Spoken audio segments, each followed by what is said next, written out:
Barrio is a Spanish word meaning neighborhood. In several Latin American countries, the term is also used officially to denote a division of a municipality.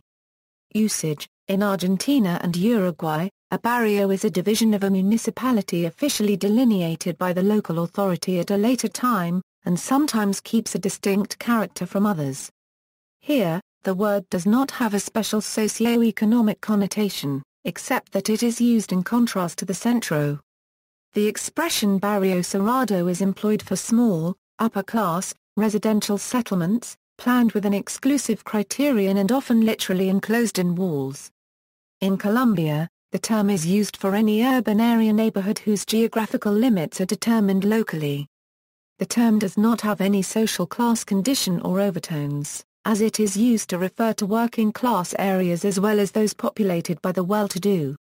The term Barrio de Invasión Cubana or Comuna is more often used to refer to shanty towns, but the term barrio has a more general use.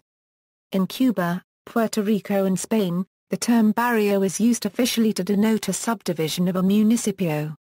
The barrios are further subdivided into sectors. In the Philippines, the term barrio used to refer to rural village, but has now been changed by law to the term barangay, the basic political unit of government.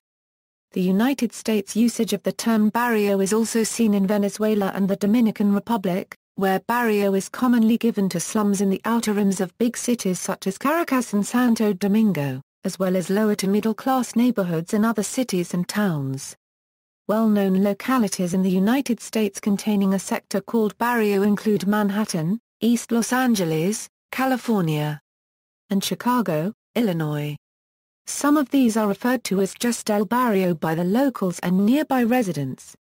History: over the centuries, selectness in the Spanish Empire evolved as a mosaic of the various barrios, surrounding the central administrative areas.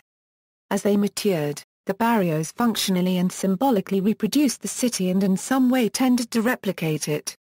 The barrio reproduced the city through providing occupational, social, physical and spiritual space. With the emergence of an enlarged merchant class, some barrios were able to support a wide range of economic levels. This led to new patterns of social class distribution throughout the city. Those who could afford to locate in and around the central plazas did so. The poor and marginal groups still occupied the spaces at the city's edge.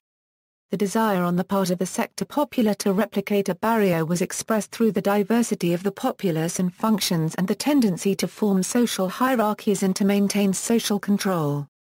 The limits to replication were mainly social. Any particular barrio could not easily expand territorially into other barrios, nor could it easily export its particular social identity to others. Different barrios provided different products and services to the city. For example, one might make shoes while another made cheese. Integration of daily life could also be seen in the religious sector, where a parish and a convento might serve one or more neighborhoods. The mosaic formed by the barrios in the colonial center continued until the period of independence in Mexico and Latin America.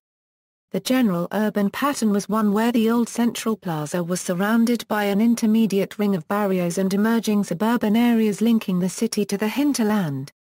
The general governance of the city was in the hands of a mayor and city councilors. Public posts were purchased and funds given to the local government and the royal bureaucracy. Fairness and equity were not high on the list of public interests.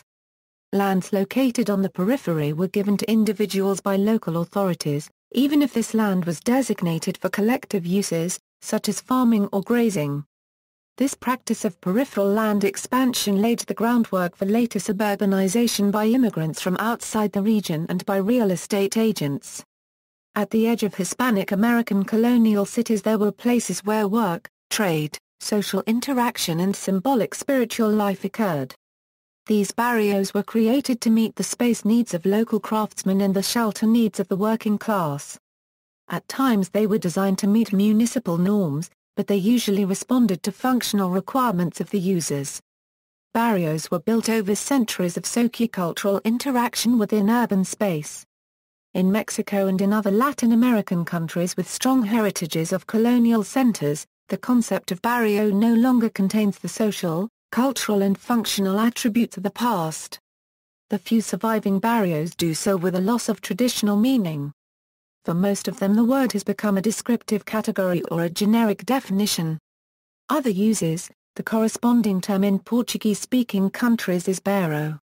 Barrio and Barrios are also Spanish surnames.